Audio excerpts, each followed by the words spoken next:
এদিকে আগামী 48 ঘন্টার মধ্যে অ্যাকশনে নামবে ভারত, ভয়ঙ্কর প্রস্তুতি নিয়েছে। এইসব শুনে বাংলাদেশও একটা পদক্ষেপ নেয়, সেইটা শুনলে সবাই অবাক হবেন। বাংলাদেশের মধ্যে প্রবেশের চেষ্টা করছে একদল উগ্রপন্থী। আমি এদেরকে হিন্দু ধর্মের লোক বলবো না, এদেরকে উগ্রপন্থী বলবো। ভারত বাংলাদেশ দখল করার জন্য চূড়ান্তভাবে প্রস্তুত।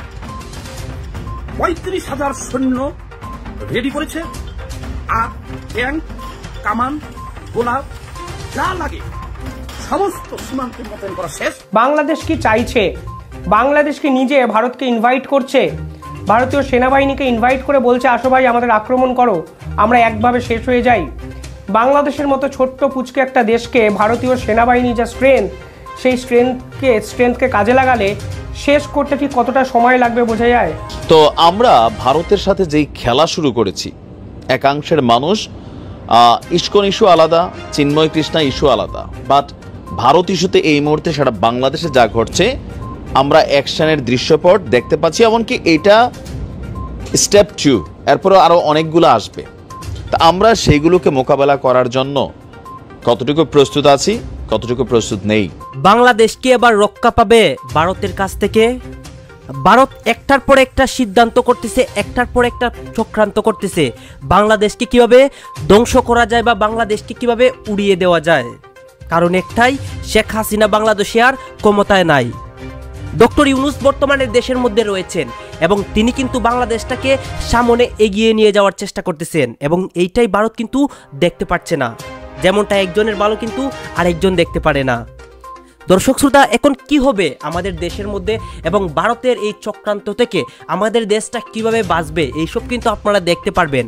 আপনারা সবাই এইসব দেখেছেন যে ভারতের সীমান্ত দিয়ে কিন্তু অনেক বাংলাদেশের মধ্যে ঢুকার চেষ্টা করতেছে। তারা বলতেছে যে তারা নাকি সীমান্ত দিয়ে ঢুকে দেশকে ধ্বংস করে দিবে। অনেকে কিন্তু ধাক্কাধাক্কিও করতেছে, ঝামেলা হচ্ছে সীমান্তবর্তী এলাকার মধ্যে। গাছ আপনারা সব কিছু দেখতে পারবেন ভারতের সর্বশেষ অবস্থা এবং তারা কি করতেছে এবং কি ষড়যন্ত্র করতেছে। আমরা কথা বাড়িয়ে ভিডিওটা লং করছি না, আমরা সরাসরি ভিডিওর মূল আলোচনা চলে যাচ্ছি। এইখানে থাকবে ভারত যে একটা সিদ্ধান্ত নিয়েছে, ভারত যে একটা পরিকল্পনা নিয়েছে, তারা সেই পরিকল্পনাটা কখন বাস্তবায়ন করে এবং বাংলাদেশের কি হয় সর্বশেষ। আপনারা সম্পূর্ণ ভিডিও দেখবেন এবং ভিডিও শেষে আপনাদের মতামত করবেন এইসব বিষয় নিয়ে। এর আগে প্লিজ কেউ বাজে মন্তব্য করবেন না ভারতকে নিয়ে বা বাংলাদেশকে নিয়ে বা এইসব বিষয় নিয়ে। এই জায়গাগুলো দেখেন। ইউনূস মোল্লা যখন সেই দেশের প্রধান হয়ে বসে রইলেন, জোর করে ক্ষমতা দখল করলেন, তখন সেই ভারত বিরোধিতা যেন চূড়ান্ত পর্যায়ে পৌঁছলো। মাইরা ফেলুম কাইটা ফেলুম, এই যেন তাদের মুখে একটাই বাণী, মানে বাংলাদেশের কি হবে দেখার দরকার নেই, ভারতকে ভেঙে বিচ্ছিন্ন করতে হবে, ভারত থেকে পশ্চিমবঙ্গ, ঝাড়খণ্ড, ওড়িশা, 7 সিস্টার স্টেট সমস্ত কিছু নিয়ে নেব একবারে, এমন একটা জিগির তোলার চেষ্টা। যেন ওইটুকুনি একটা পুচকে দেশ যাদের ভারতবর্ষ না থাকলে জন্মই হতো না, স্বাধীনতাই পেত না, তারা সমস্ত কিছু ফেলে ভারতকে নাকি তছনছ করে দেবে। আর সেই ইউনিসের প্রেস সচিব শফিকুল আলম 180 ডিগ্রি ঘুরে ভারতীয় সংবাদ মাধ্যমকে একটা বিবৃতি দিয়ে জানিয়েছেন। কি জানিয়েছেন? বলছে ভারতের সঙ্গে উত্তেজনা বেড়েই চলেছে, আমরা তা প্রশমিত করতে চাইছি। এই উত্তেজনা অনলাইনে কৃত্রিমভাবে ছড়ানো হচ্ছে।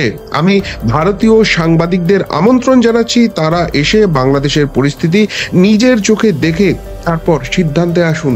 অর্থাৎ ভারতের সঙ্গে বাংলাদেশ ঝামেলা চায় না, এটা কে বলছেন? ইউনিসের প্রেস সচিব শফিকুল আলম। হঠাৎ করে এই ডিগবাজির দরকারটা কি হয়ে পড়লো? আসলে ভারত বিরোধিতা করতে গিয়ে তারা ভুলে গিয়েছিল যে ভারত শান্তিপ্রিয় দেশ। তারা বাংলাদেশকে সবসময় বন্ধুত্বের স্থানে দেখেছে এবং বাংলাদেশবাসীর যাতে ভালো হয়, তাদের যাতে উপকার হয়, সেই জায়গাটা মাথায় রেখেছে, কিন্তু সেটাকে তারা দুর্বলতা ভাবছিল। আর ভারত কিন্তু এবার পরিষ্কার করে বুঝিয়ে দিয়েছে যে বাংলাদেশের এই বেয়াদবি আর সহ্য করা যাবে না। তোমরা নিজেদের দেশে একে তো হিন্দু সনাতনীদের উপর অত্যাচার করছো, যেটা মানবতা বিরোধী, এটা করার অধিকার তোমাদের কেউ দেয়নি।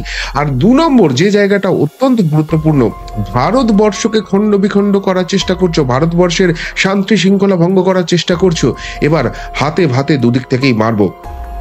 এই যে শফিকুল আলম বলছে যে এগুলো সব অনলাইনে কৃত্রিম ভাবে তৈরি হচ্ছে, তাহলে প্রশ্ন উঠছে যে বাংলাস্তানের ডাক যখন বাংলাদেশ থেকে দেওয়া হলো, সনাতনীদের উপর যে হত্যা লীলা চলছে, ইস্কনকে নিষিদ্ধ করার যে ছক চলছে, এমনকি সব থেকে বড় কথা বাংলাদেশের মধ্যে ভারতের জাতীয় পতাকা পায়ে মারানো হচ্ছে, এই নিয়ে ইউনিশ সরকার চুপ করে বসে আছে কিসের জন্য? নাকি তাদের মদতেই হচ্ছে? যারা এই ধরনের ঘটনা ঘটাচ্ছে তাদের বিরুদ্ধে কড়া থেকে কড়া পদক্ষেপ এই ইউনিশ সরকার কেন করছে না? আর সেই সব না করার ফলে এখন শাক দিয়ে মাছ দেখতে এসছে, ভারতের সঙ্গে উত্তেজনা বেড়েই চলেছে, আমরা তা প্রশমিত করতে চাইছি। আর যদি সেটা বলেও থাকে, প্রশ্নটা হচ্ছে বাংলাদেশের এই ভোল বদলের কারণটা কি? তার একটা বড় কারণ হচ্ছে ইতিহাসে প্রথমবার ঘটনা ঘটছে, এই ঘটনা এর আগে কোনো দিন ঘটেনি।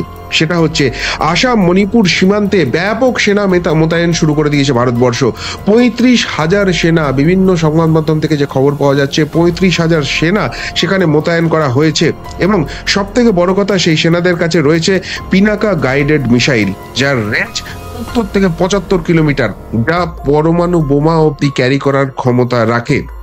এখন এই ঘটনা ঘটানোর দরকার হচ্ছে কি? বাংলাদেশ মিডিয়াতেও নাকি চর্চা শুরু হয়ে গেছে, যেরকম করে মায়ানমার বা পাকিস্তানে সার্জিক্যাল স্ট্রাইক করে এসেছিল ইন্ডিয়ান আর্মি, ঠিক সেইভাবে এবার বাংলাদেশে কি সার্জিক্যাল স্ট্রাইক হবে? আর সেই আশঙ্কাতে ঠকঠক করে কাঁপছে বাংলাদেশ মিডিয়াতে, কিন্তু এটা নিয়ে রীতিমতো চর্চা শুরু হয়ে গেছে। কিন্তু আরেকটা অংশ বলছে যে বাংলাদেশের মতো একটা পুচকে দেশ, তাদের জন্য আবার সার্জিক্যাল স্ট্রাইক এইসবের কোনো দরকার আছে?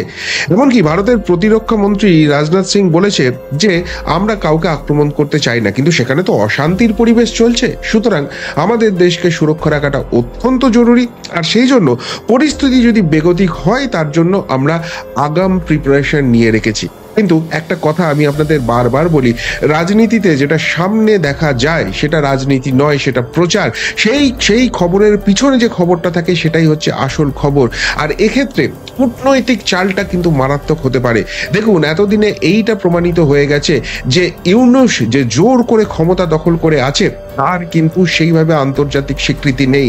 এখনো বাংলাদেশের প্রধানমন্ত্রীর নাম আন্তর্জাতিক মহলের ক্ষেত্রে শেখ হাসিনা। সুতরাং সেই শেখ হাসিনাকে যতই দেশ থেকে তাড়ানোর ব্যবস্থা করুক আর জোর করে ইউনূস ক্ষমতা দখল করে বসে থাকুক না কেন, এই শেখ হাসিনার বিবৃতি বা তার আহ্বান কিন্তু আন্তর্জাতিক মঞ্চে বাংলাদেশের অফিসিয়াল স্টেটমেন্ট হিসেবে স্বীকৃত হতে পারে।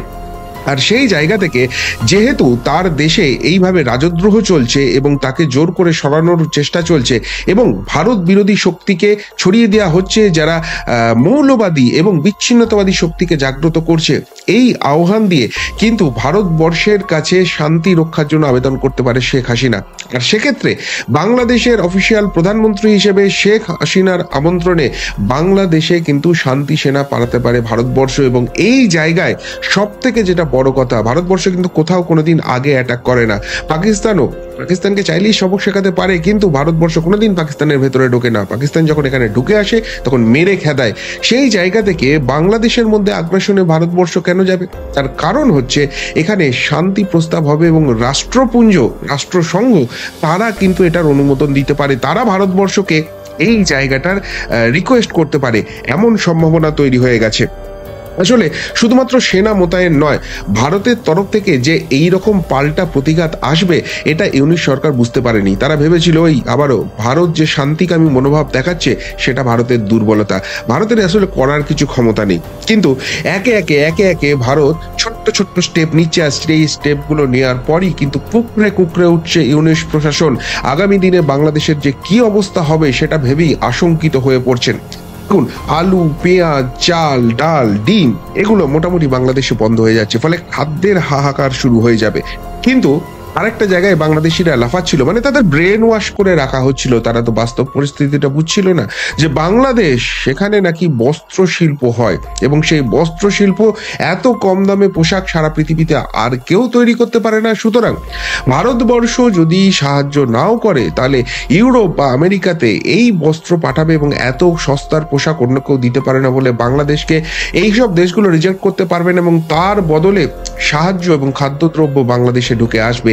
এই জায়গা থেকে নাকি বাংলাদেশ পুরো ব্যাপারটাকে মনিটর করছিল, কিন্তু তারা এইটুকুনি ভুলে গিয়েছিল তাদের বস্ত্র শিল্পের মূল দুটো জায়গা, একদিকে যন্ত্রাংশ, অন্যদিকে কাপাস তুলো, এই দুটো জিনিসই কাঁচামাল ভারতবর্ষ থেকে যায়। আর সেই জায়গায় ভারতবর্ষ যদি সেটা পাঠানো বন্ধ করে দেয় তাহলে কি হবে? এই শিল্প চালাতে গিয়ে যে বিদ্যুৎ দরকার, সেই বিদ্যুৎটা যদি ভারতবর্ষ বন্ধ করে দেয় তাহলে কি হবে? এবং শুভেন্দু অধিকারী, এই রাজ্যের মাননীয় বিরোধী দলনেতা, তিনি তো পরিষ্কার করে বলে দিয়েছেন যে ফারাক্কা থেকে যদি বিদ্যুৎটা বন্ধ করে দেওয়া হয় 80% বাংলাদেশ অন্ধকারে ডুবে যাবে। তাহলে বাংলাদেশ যেখানে অন্ধকারে ডুবে থাকবে, তারা শিল্পটা চালাবে কি করে? বাংলাদেশের নিজের ক্ষমতা আছে এই বিদ্যুৎটা উৎপাদন করার? শুধুমাত্র তাই নয়, বিদ্যুতের পাশাপাশি জল যদি বন্ধ হয়ে যায়, বেসিক নিড সেটা করার মতো জায়গাতেও ভারতবর্ষ রয়েছে। এবং তার একটা ডোজ কিন্তু ইতিমধ্যেই চালু হয়ে গেছে, সেটা হচ্ছে ভারতবর্ষের চিকিৎসা বন্ধ হয়ে যাওয়া। এই বাংলাদেশিরা খুব লাফাচ্ছিল না যে ভারতবর্ষ তো এমনি এমনি এগুলো করে না, তারা এখান থেকে টাকা পায়। অবশ্যই বাংলাদেশের বাংলাদেশিদের চিকিৎসা হচ্ছে, সেখান থেকে ভারত টাকা ইনকাম করে। কিন্তু এইটা মাথায় রাখতে হবে, সেই সোর্স অফ ইনকামটা যদি বন্ধ হয়ে যায়, তার অল্টারনেটিভ খোঁজার ব্যবস্থা ভারত করতে পারে। এবং এই টাকাটা বন্ধ হয়ে গেলে ভারতবর্ষ অর্থনৈতিকভাবে পঙ্গু হয়ে যাবে না বা মরে যাবে না।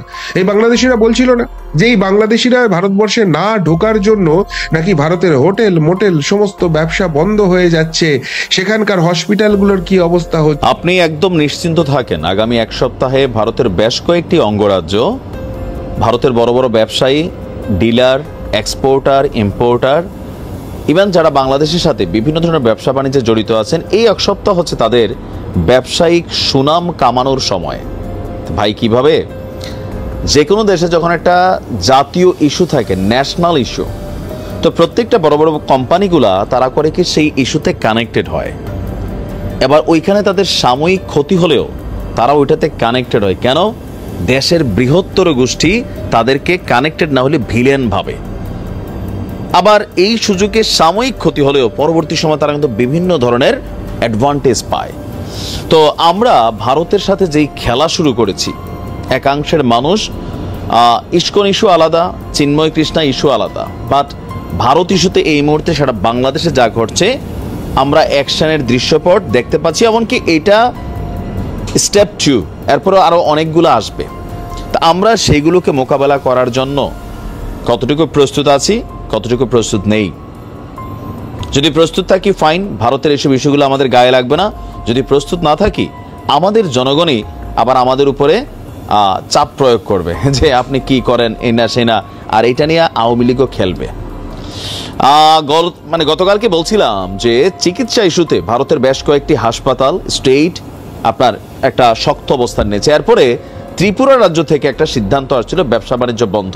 তো প্রথম যে জিনিসটাতে হাত দিচ্ছে ভারত, সেটা হচ্ছে আলু।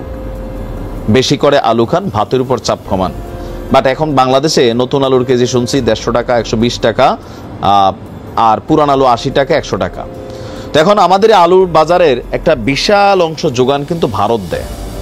এখন এই সিচুয়েশনে ভারত যাই না বুঝা উইদাউট এনি সিগন্যাল আলু সাপ্লাই বন্ধ করে দিছে। আবার পেঁয়াজ সাপ্লাই আসবে। তারপরে ধরেন যেই জিনিসগুলো বাংলাদেশের আম জনতার সাথে কানেক্টেড, কারণ এবারের বিষয়টা সরকার টু সরকারে নাই, জনতা টু জনতার মধ্যে কিন্তু, ব্যবসায়ী টু ব্যবসায়ীদের মধ্যে কিন্তু আপনি দেখবেন যে এই পাল্টাপাল্টি একটা অবস্থান শুরু হয়েছে।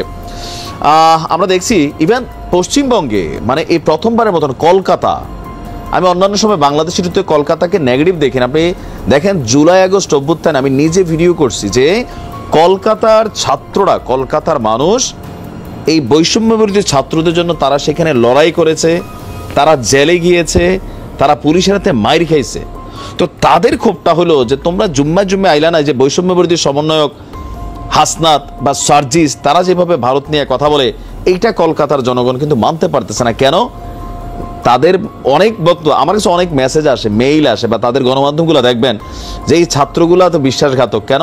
তোমাদের জন্য আমরা ওই সময় নামছি কলকাতা থেকে আমরা প্রটেস্ট করছি, স্টুডেন্ট টু স্টুডেন্ট। এখন তোমরা আমাদের এই পশ্চিমবঙ্গ নিয়ে, ভারত নিয়ে, যেহেতু স্টেট অফ ইন্ডিয়ার পশ্চিমবঙ্গ, তো তারা কিন্তু বিষয়টা থেকে রিয়াকশন করছে। ইভেন সেইখানে তারা ব্যবসা বাণিজ্যে লস দিয়া হলেও আবাসিক হোটেলে বাঙালি রাখবে না, কোনো কি বলা হয় যে আপনার হাসপাতালে বাঙালিদের চিকিৎসা দিবে না, চিকিৎসা নিতে গেলে প্রণাম করতে হবে, নানান ধরনের ঘটনা কিন্তু। ইভেন গ্রেপ্তারিও শুরু হয়েছে, বিএনপির একটা আটকাইছে বাংলাদেশের মুসলমান, সেইখানে যে রবি শর্মা নাম দিয়া ঢুকছিল। তো এখন কিন্তু ধাপে ধাপে আমি দেখছি অনেক কিছু এখানে হবে। আবার একটা মাঝখানে গুজব ছড়ালো গতকালকে থেকে যে ভারত সীমান্ত বন্ধ করে দিব, অর্ধেক বাঙালি তাড়াতাড়ি ফ্লাইট করে বাংলা। আপনি দেখেন এই যে বিষয়গুলোতে আমি আপনার ফেসবুকে বসে বলতেছি, কিন্তু যারা প্র্যাকটিক্যালি এই মুহূর্তে আছে মাঠে ময়দানে, ভারতের যেই মানুষটা বাংলাদেশে আছে কি পরিমাণ টেনশনে আছে, সে বাইরে বের হলে বলে না হাম হিন্দুস্তানি হ্যাঁ, কারণ তারে ভাই নগদে মব জাস্টিস করবে। আবার পশ্চিমবঙ্গে যারা আমাদের বাংলাদেশের মানুষ আছেন তারাও কিন্তু সহজে বলেন না যে ভাই বাংলাদেশ থেকে আসছি। কেন? সেখানে ইস্কনরা যেভাবে রাস্তায় নামছে, কলকাতার জনগণ যেভাবে রাস্তায় নামছে, যে কোনো সময় একটা দুর্ঘটনা ঘটবে, আপনি ফেসবুকে প্রতিবাদ করবেন, লাভ হবে কি? ক্ষতিগ্রস্ত হবে জনতা। এখন এই সিচুয়েশনে এসে আপনার ভারতের পশ্চিমবঙ্গের রাজ্য সরকার আলু রপ্তানিতে স্লট বুকিং বন্ধ করে দিয়েছে। এই কারণে আজকে থেকে হিলি স্থলবন্দর দিয়ে ভারত থেকে আলু আমদানি বন্ধ। এর আগে 26 নভেম্বর আপনার হিলি বন্দর দিয়ে আলু এবং পেঁয়াজ রপ্তানি বন্ধ করেছিল সরকার, বাট পরে বাংলাদেশের বিশেষ সিচুয়েশনকে কেন্দ্র করে আপনার কিন্তু আবার এটা খুলে দেওয়া হয়েছিল। আমদানিকারকরা বলছে যে নতুন করে স্লট বুকিং বন্ধ হয়ে যাওয়ায় আজকে সোমবার থেকে আলু আমদানি বন্ধ। নিশ্চয়ই বাংলাদেশের মার্কেটে আলুর দাম বাড়ছে, যারা আজকে কিনছেন একটু জানাবেন। তবে এখন পর্যন্ত সেখান দিয়ে পেঁয়াজ সহ অন্যান্য পণ্য বাংলাদেশে যাতায়াত করছে। তবে স্থানীয় ব্যবসায়ীরা, স্থানীয় আমজনতা তাদের দেশের গাড়ি ট্রাক সব আটকায় দিচ্ছে। এটা ধর্মীয় ইস্যুতে কানেক্টেড হয়ে গেছে। ওই দেশের জনগণ বলতেছে এই রোড দিয়ে যাইতে দিব না, লইয়া আসো তোমার সরকার টরকার। এরপরে যে গ্রেপ্তারের ইস্যু আমি দেখলাম বিভিন্ন কটেজগুলোতে, হোটেলগুলোতে অভিযান শুরু হয়েছে। বিএনপির একজন নেতা তিনি গ্রেপ্তারও হয়েছেন, যদিও তিনি অন্যায় কাজই করছেন। তবে এরকম অন্যায় কাজ ইউরোপ আমেরিকাতে ভারতীয়রাও করে, আমরা বাংলাদেশিরও করি, রিফিউজি সাজ্জাদের যে এখানে নানান কাহিনী করি। তো যাই হোক, এখন পরিস্থিতি যেভাবে বিগড়াচ্ছে এটা আসলে কিভাবে সলিউশন হবে আমি নিজেও বুঝছি না। আমি একটু বিএনপির এটাও বলি, কলকাতায় যে নেতা আটক হয়েছেন আওয়ামী লীগ আটক করবে না হয়তোবা। আবার ভারত সরকার আরেকটা ঘোষণা দিয়েছে হিন্দুদের জন্য ভারতে যাওয়া মানে ভারত পজিটিভ সাপোর্ট দিবে যদি কোনো হিন্দুরা ভারত যায়। তো এগুলো এখানে একটা রাজনীতি হচ্ছে ভারতের জনগণের কাছে।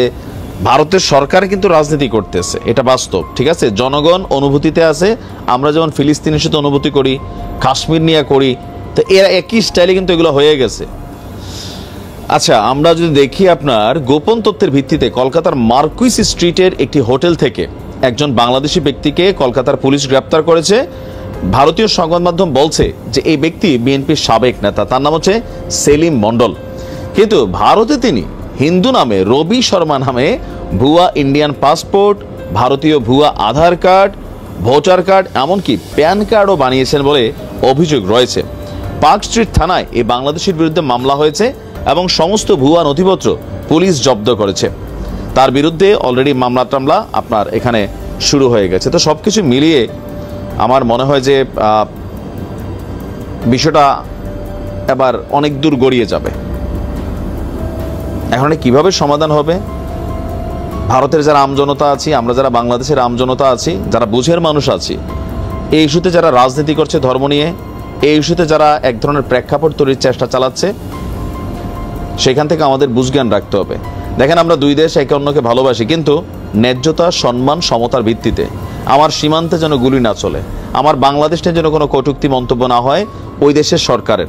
আমাদের দেশের সরকার কিন্তু কখনো এগুলা করে নাই। আওয়ামী লীগ যতদিন ছিল, 16 বছর ভারতের কিন্তু আমরা তেলাইছি বা চুপ ছিলাম অনেক ইস্যুতে।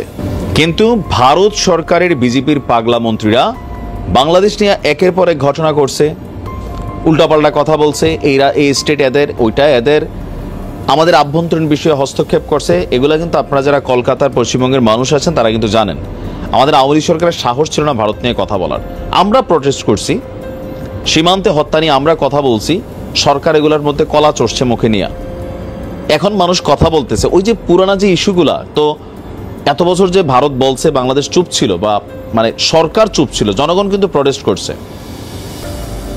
তো এখন এগুলা ওই যে পুরানা ঝালটাল হয়তো একটু ঝাড়তেছে, বাট এর মাঝখানে একটা রাজনীতি করারও ট্রাই চলছে, এখানে নানান ধরনের মুভমেন্ট চলছে। সবকিছু মিলিয়ে এগুলো তো আমরা তো বুঝি। তো দুই দেশের মানুষকে ধৈর্য ধরে আহ্বান জানাবো। পাশাপাশি বিশেষ হলো সেই ভাইরালের কথাবার্তা দেখে মানে ভারতের যে ডিফেন্স একাধিক সংস্থা আছে তারা রীতিমতো ক্ষোভ প্রকাশ করলেন। বাংলাদেশ কি চাইছে? বাংলাদেশ কি নিজে ভারতকে ইনভাইট করছে? ভারতীয় সেনাবাহিনীকে ইনভাইট করে বলছে আসো ভাই আমাদের আক্রমণ করো, আমরা একভাবে শেষ হয়ে যাই। বাংলাদেশের মতো ছোট্ট পুচকে একটা দেশকে ভারতীয় সেনাবাহিনী যা সেই স্ট্রেংথকে কাজে লাগালে শেষ করতে ঠিক কতটা সময় লাগবে বোঝা যায়। এখন জাতিসংঘের একাধিক নিয়ম আছে, একটা দেশ অন্য দেশকে আক্রমণ করা এতটা সহজ নয়, কারণ অনেক কিছু ইন্টারন্যাশনাল প্রোটোকল মেনে চলতে হয়। কিন্তু যেভাবে বাংলাদেশ সরকারের পক্ষ থেকে ভারতীয় সেনা এবং ভারতের স্বরাষ্ট্র মন্ত্রকে প্রভোগ করা হচ্ছে, এরপরে যদি কোনো গুরুত্বপূর্ণ পদক্ষেপ ভারতবর্ষ নেয় তাহলে আন্তর্জাতিক মহলে বাংলাদেশ যে কোথায় উড়ে যাবে বা ভেসে যাবে তা আমি সত্যি জানি না।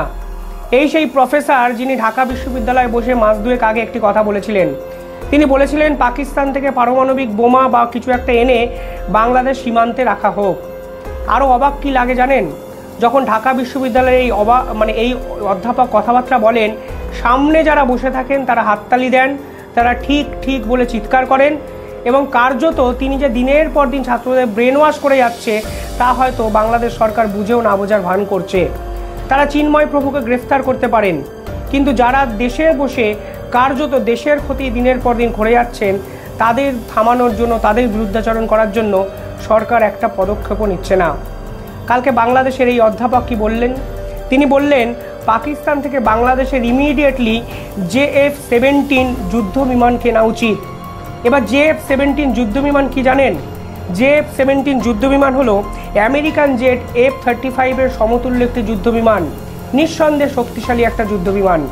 পাকিস্তানের থেকে নাকি বাংলাদেশের এই মুহূর্তে কেনা উচিত, এবং পরবর্তীকালে বাংলাদেশের সামরিক শক্তি যদি একটু শক্তিশালী হয়, অর্থাৎ সেনাবাহিনী যদি একটু শক্তিশালী হয়, তাহলে বাংলাদেশের উচিত ভারতবর্ষের উত্তর পূর্ব অঞ্চলে যারা বিদ্রোহী গ্রুপ অর্থাৎ 7 সিস্টার্সে যারা আন্দোলন চালাচ্ছে তাদেরকে পূর্ণ সহায়তা করা, তাদেরকে এই অস্ত্র সহায়তা করা এবং তাদের জন্য একটা সেফ হাউস হিসাবে বাংলাদেশকে গড়ে তোলা। যে সকল বিশেষজ্ঞরা এই ধরনের কথা বলে সাধারণ মানুষকে উস্কাচ্ছেন তারা হয়তো সত্যিই জানেন না যে ভারত যদি এই সম্পূর্ণ বিষয় অত্যন্ত কড়া হাতে দমন করতে গিয়ে বাংলাদেশকে আক্রমণের পথ বেছে নেয়, তাহলে এই সকল অধ্যাপকরা ঠিক কোথায় পালিয়ে যাবেন? ক্ষতিটা কার হবে জানেন? ক্ষতি হবে দেশের বা বাংলাদেশের সাধারণ মানুষের। কিন্তু মনে রাখতে হবে বর্তমান সময়ে জাতিসংঘে এইভাবে একটা দেশ অন্য দেশকে হয়তো আক্রমণ করতে পারে না। আর শুধুমাত্র ভারত তো জাতিসংঘের সদস্য নয়, এবছর হয়তো ভারত জাতিসংঘের স্থায়ী মেম্বারও হয়ে যাবে, কিন্তু ভারতবর্ষ ব্রিক্সের সদস্য, কোয়াডের সদস্য, সার্কের সদস্য, আসিয়ানার সদস্য। ঠিক সেখানে দাঁড়িয়ে বাংলাদেশের মতো ছোট্ট একটা দেশকে ভারতের সামরিক শক্তি প্রয়োগ করে উড়িয়ে দেবে সেই চিন্তা ভারতবর্ষ হয়তো এখনও করেওনি। কিন্তু দিনের পর দিন 7 সিস্টার্সকে অশান্ত করার যে পরিকল্পনা মোহাম্মদ ইউনূসের সরকার করে যাচ্ছে তা নিঃসন্দেহে ভারত এবং বাংলাদেশের ভবিষ্যৎ কিন্তু একটা বড় প্রশ্নবোধক চিহ্নের মধ্যে ফেলছে বলে আমার মনে হচ্ছে। পুটিন মহোদয় আপনার মোদিজি এবং চীনা প্রেসিডেন্টকে এক টেবিলে বসিয়ে হয়তো তাদের যে স্থল সীমান্ত নিয়ে বিরোধ আছে সেটা কিছুটা মিটিয়ে দিয়েছেন, কিন্তু আবার নতুন করে এখানে যদি সেটা ফ্লেয়ার আপ করে, এই কোয়াগমেয়ারে চীন, ভারত, পাকিস্তান, বাংলাদেশ সবাই কিন্তু যুক্ত হয়ে যদি যান, অবাক হওয়ার কিছু থাকবে। সেই অধ্যাপক স্পেসিফিক্যালি আরও বলেন ভারতবর্ষের আসাম, মণিপুর এবং মিজোরাম পার্টিকুলারলি এই 3টে জায়গাকে সাহায্য করা উচিত বাংলাদেশে। এবার আসাম, মণিপুর, মিজোরাম বাংলাদেশ কেন সাহায্য করতে যাবে হঠাৎ করে? এই সকল জায়গায় যারা বিক্ষোভ করছেন এটা তো ভারতবর্ষের ইন্টারনাল পলিটিক্সের পার্ট।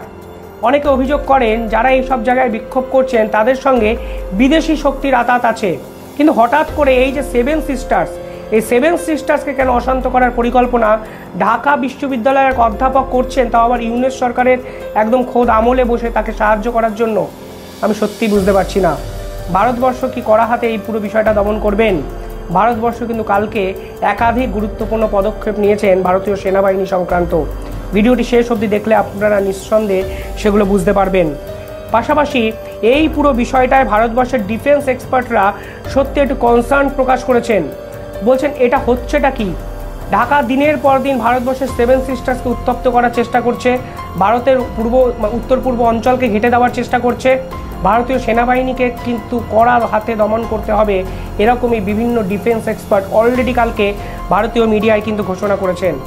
ঠিক কিছুদিন আগে ফিরে যান, তারা পাকিস্তানের সঙ্গে সম্পর্ক রাখবেন কি রাখবেন না এটা তাদের ব্যক্তিগত ব্যাপার, কিন্তু যে চট্টগ্রাম বন্দর কার্যত তারা ভারতবর্ষকে লিজে দিয়েছেন, সেই চট্টগ্রাম বন্দরে এই প্রথম পাকিস্তানে একটা জাহাজ এসে পৌঁছেছে ব্যবসা বাণিজ্যের জন্য।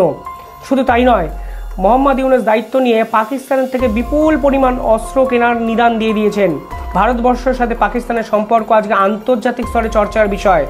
মোহাম্মদ ইউনূস কি জানেন না? নিঃসন্দেহে জানেন। আমার মনে হয় এরা জেনে বুঝেই এই ধরনের পন্থা অবলম্বন করছেন যেন ভারতবর্ষ কার্যত বাংলাদেশের বিরুদ্ধে ভারতীয় সেনা দ্বারা কোনো কঠোর পদক্ষেপ নেয়। পরবর্তীকালে তিনি বলেন যে F-17 যে এয়ারজেট সেটা কিন্তু আমেরিকান এয়ারজেট F-35 এর সমান এবং এটার 3টে ভার্সান আছে। এই 3টে ভার্সানই বাংলাদেশ যেন নিজেদের ক্ষমতায় বা নিজেদের দখলে নিয়ে আসে। পাকিস্তানের সেনাবাহিনীকে কার্যত বাংলাদেশ পাশে চাইছে, অথচ 1971-এর ইতিহাসটা আপনারা দেখুন। এই পাকিস্তানের সেনাবাহিনীর বিরুদ্ধে ভারতের সহায়তায় দিনের পর দিন লড়াই করেছেন শেখ মুজিবুর রহমান। তার যে ইতিহাস, তার যে আত্মগরিমা আজকে কার্যত বাংলাদেশই অস্বীকার করছে। ভারতকে হুমকি দিয়ে তারা কি কিছু করতে পারবেন না, তা তারা নিজেরাও জানেন। তারা কিছুটা সস্তা প্রচার পাওয়ার চেষ্টা করছেন, কিন্তু বাস্তবের প্রেক্ষাপটে দাঁড়িয়ে ভারতীয় সেনাবাহিনীর স্ট্রেংথ এবং বাংলাদেশের সেনাবাহিনীর স্ট্রেংথ ঠিক কোথায় দাঁড়িয়ে আছে আমি এই নিয়ে একটা আপডেটেড ভিডিও আপনাদের সামনে তুলে ধরবো। তাহলেই আপনারা বুঝবেন এই অধ্যাপকদের এই ধরনের কথাবার্তা আসলে সস্তা গিমিক ছাড়া আর কিছু নয়।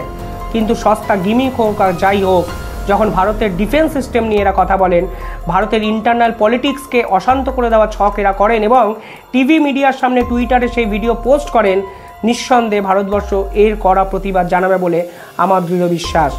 অলরেডি এই পুরো টুইট, এই পুরো ভিডিও ভারতের অসংখ্য মিডিয়া কিন্তু প্রকাশ করেছে এবং জানিয়েছে আলটিমেটলি বাংলাদেশ চাইছেটা কি, বাংলাদেশ কি চাইছে সেটাই এখন লাখ টাকার প্রশ্ন।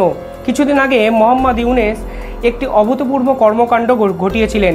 ভারতবর্ষের যে জঙ্গি সংগঠন সবথেকে বেশি ব্যান ছিলেন সেই আনসারুল্লাহ বাংলার জঙ্গিকে, প্রধান জঙ্গি জসিমউদ্দিন রহমানিকে যিনি জেল থেকে ছেড়ে দেন, সেই জসিমউদ্দিন রহমানি ছিল আল কায়দার সদস্য। ভারতবর্ষ বারবার এই বিরুদ্ধে কড়া সমালোচনা জানিয়ে বলেছিল যাকে হাসিনা সরকার ব্যান করেছে, যাকে হাসিনা সরকার জেলে পুরেছে, তাকে কেন জেল থেকে ছাড়ল মোহাম্মদ ইউনূস। পরবর্তীকালে এই জসিমউদ্দিন রহমানি জেল থেকে বেরিয়ে একটি ভিডিও প্রকাশ করেন। সেখানে তিনি দুটো কথা বলেন। সেখানে বলেন আমরা চায়নার সাহায্যে চিকেন স্নেককে দখল করব, অর্থাৎ শিলিগুড়ি করিডরকে তারা দখল করতে চাইছেন। 2 নম্বর বলেন বাংলাকে মোদির হাত থেকে তারা সেপারেট করবেন, আলাদা করবেন, অর্থাৎ সরাসরি বাংলাদেশে বসে মানে বাংলা এবং ভারতবর্ষকে ভাগ করার পরিকল্পনা জসিমউদ্দিন রহমানি একটি ভাইরাল ভিডিও বার্তায় দিলেন। মোহাম্মদ ইউনূস সরকার কি কোনো পদক্ষেপ নিয়েছেন? নেননি। দিনের পর দিন এই ধরনের মানুষকে তারা প্রশ্রয় দিয়েছেন, দিনের পর দিন এই ধরনের মানুষকে তারা কার্যত তাদের দেশের সম্পদ হিসাবে ব্যবহার করছেন। আর আজকে যখন ভারতবর্ষ কোনো কড়া কঠিন পদক্ষেপ নেওয়ার কথা ভাবছেন, তারা তখন ভারত বিরোধী কথাবার্তা বলে সেই সাধারণ মানুষকে উস্কে যাচ্ছেন। উত্তর পূর্ব অঞ্চলে যে দুটো গ্রুপ আছে অর্থাৎ ULFA এবং NDFB, এদের সঙ্গে সম্প্রতি আমাদের যে কেন্দ্রীয় সরকার তারা একটি চুক্তি করেছেন, শান্তি চুক্তি মতো, অর্থাৎ উত্তর পূর্বকে শান্ত করার বিভিন্ন স্টেপ কিন্তু ভারতের সরকার নিতে শুরু করেছেন। কিন্তু সেই প্রেক্ষাপটে দাঁড়িয়ে বাংলাদেশ আবার সেই উত্তর পূর্বকে কিন্তু অশান্ত করার চেষ্টা করে যাচ্ছেন, যা নিঃসন্দেহে ভারতবাসীর কাছে ভারতীয় পলিটিক্সে অত্যন্ত গুরুত্বপূর্ণ একটা আলোচনার বিষয় বলে আমার মনে হয়। ভারতবর্ষ পাল্টা কি স্টেপ নিল? ভারতবর্ষ কালকেই উত্তর পূর্বতে একটি ড্রোন ফিট করে দিয়েছে, যা নিঃসন্দেহে ঐতিহাসিক একটা ড্রোন। সেই ভারতবর্ষ যখন এই ধরনের সালার ড্রোন ফিট করেছে, সেই ড্রোন কিন্তু এই যে পলিটিক্স, এই যে উত্তর পূর্ব কেন্দ্রিক রাজনীতি এবং উত্তর পূর্বে যে সামরিক অভিযানের যে এই যে প্ল্যান, সেই ব্লুপ্রিন্ট কিন্তু ভারতীয় সেনাবাহিনীর কাছে চলে আসবে। এই ধরনের ড্রোন IIT কানপুরে কিন্তু তৈরি হয়েছে। ভারত সরকার কিন্তু আর 1 মিনিটও এক্সট্রা সময় নেয়নি এই জায়গার সুরক্ষাকে কন্ট্রোল করার জন্য। এই সকল ড্রোন ভারতবর্ষের উত্তর পূর্ব অর্থাৎ 7 সিস্টার্সে বহু দুর্গম জায়গায় পাঠানোর পরিকল্পনা করেছে ভারতীয় সেনাবাহিনী। অর্থাৎ যে সকল বিদেশি শক্তি এবং বাংলাদেশের মতো এই ধরনের মানুষ যারা উত্তর পূর্বকে অশান্ত করার চেষ্টা করছেন, তাদেরকে সাহায্য করার জন্য কিন্তু পদক্ষেপ নিতে শুরু করে দিল ভারতীয় সেনা। শুধু তাই নয়, এই ধরনের ভিডিও ভাইরাল হওয়ার পর ভারতবর্ষ যে 35,000 সেনাবাহিনী সীমান্তে মজুদ করেছিল, তাদের অ্যাক্টিভনেস বাড়িয়ে দিতে শুরু করলো। এবং একটি খবর আমাদের চোখের সামনে এলো যে 13টি এমন জায়গা আছে বাংলাদেশের যেখান দিয়ে নাকি ভারতীয় সেনা বাংলাদেশেও ঢুকে যেতে পারে। আর এই খবর যখন সামনে এলো, বাংলাদেশের টিভি চ্যানেলে টক শো শুরু হয়ে গেল। তো আমাদের দেশের যে বর্তমান পরিস্থিতি বিরাজ করছে, স্বৈরাচার পালিয়ে যাবার পরে এদেশে যে নতুন প্রেক্ষাপট তৈরি হয়েছে এদেশের ছাত্র জনতার বিপ্লবের পরে, তো সেই পরিবেশটিকে বিঘ্নিত করবার জন্য একটি শক্তি তো পিছন থেকে কাজ করছেই, সেটা আমরা অনুমান করতে পারি, আজ করতে পারি, সেটি আমরা দেখতে পাচ্ছি। তো তাদের সাথে কারা ইন্ধন দিচ্ছে? ইসকনকে যেখানে পৃথিবীর বিভিন্ন আপনারা তো দেখলেন এখানে কি কথা হচ্ছে, এইসব বিষয় নিয়ে অনেক আলোচনা হচ্ছে, সমালোচনা হচ্ছে। ভারতের অনেক নেতাকর্মী, ভারতের অনেক নিউজ প্রেজেন্টার, তারা কিন্তু আলোচনা সমালোচনা সব করতেছেন। অন্যদিকে বাংলাদেশেরও অনেকে অনেক কথা বলতেছে। দর্শক শ্রোতা, এতক্ষণ আপনাদেরকে যা কিছু দেখিয়েছি সব কিছু কিন্তু আমরা সোশ্যাল মিডিয়া থেকে সংগ্রহ করেছি, এখানে আমাদের নিজস্ব কোনো মন্তব্য নেই। এইসব দেখে আপনাদের কি মনে হচ্ছে? এবং ভারত যে বারবার ষড়যন্ত্র করে এবং করছে, বাংলাদেশের অনেকে প্রতিবাদও করতেছে, আপনারা কি করবেন? আপনাদের মন্তব্যটা আপনারা কমেন্ট বক্সে অবশ্যই লিখে যাবেন। এবং আপনাদের কাছে আমার একটা রিকোয়েস্ট থাকবে, আমার চ্যানেলটি সাবস্ক্রাইব করবেন এবং পাশে থাকা বেল আইকনটি আছে অবশ্যই বাজিয়ে যাবেন, যাতে করে নেক্সট ভিডিওটা সবার আগে আপনাদের কাছে পৌঁছায়। ধন্যবাদ।